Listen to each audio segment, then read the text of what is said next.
Hello everybody, my name is Dratnos, and welcome to MYTHIC Magmorax testing here on the 10.1 PTR.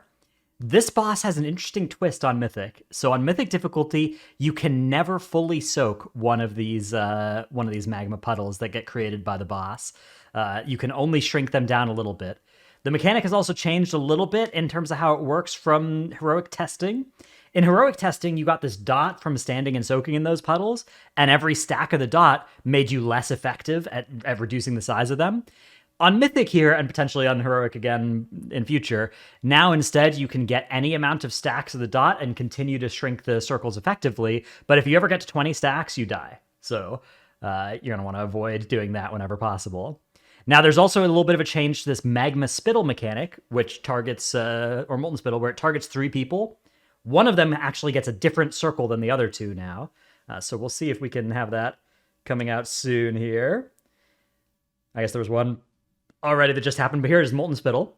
2 people get targeted by the same as Heroic, right? You get the circle that says run away and put this puddle somewhere that's going to be less bad. And then the other person gets affected by a soak, that the more people soak it, the smaller the thing that's left behind is. But everybody who soaks it takes 500%, or it takes 200% increased fire damage for a little while. So that is pretty scary.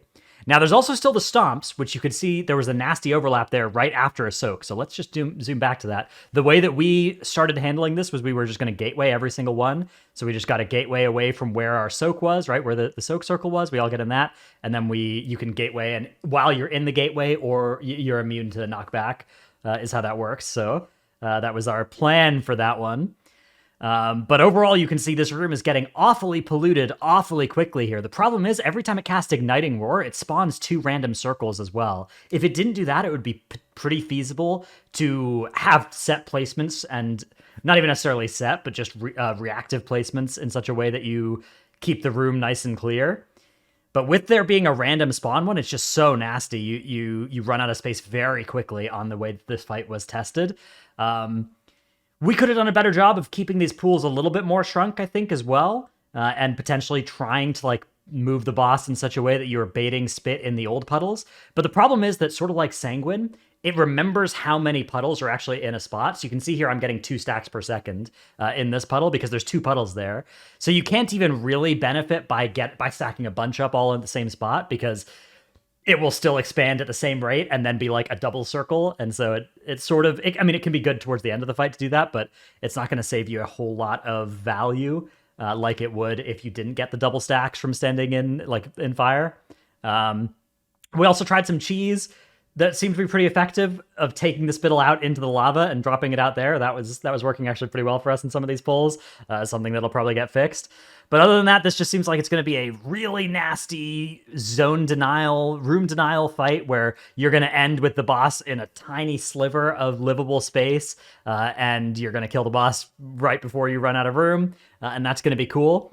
However, as tuned on PTR, our best was 62%. On a 2 minute and 54 second pull. That was the one you just watched there. The fight probably is going to last about 5 minutes. So we got to find a way to keep the room, to have the lava fill the room up half as quickly as it did on that pull. Now, we could have done a better job of taking more stacks and soaking the circles for sure, but I don't know how to get twice as good of a job. We tried for an hour at this boss and were unable to get much more progress than that. So definitely a boss that's looking nasty, a boss I'm pretty excited to actually start sinking some prog time into. Does look like it's going to be really tough. It is the 7th boss in the raid. So yeah, 7th boss out of 9. So it's certainly, that's the Sludge Fist position, right? This could be it. So really cool fight. Hope you've enjoyed this video. This is a look at MYTHIC Magmorax. Thanks for watching. See you in the next one. Bye.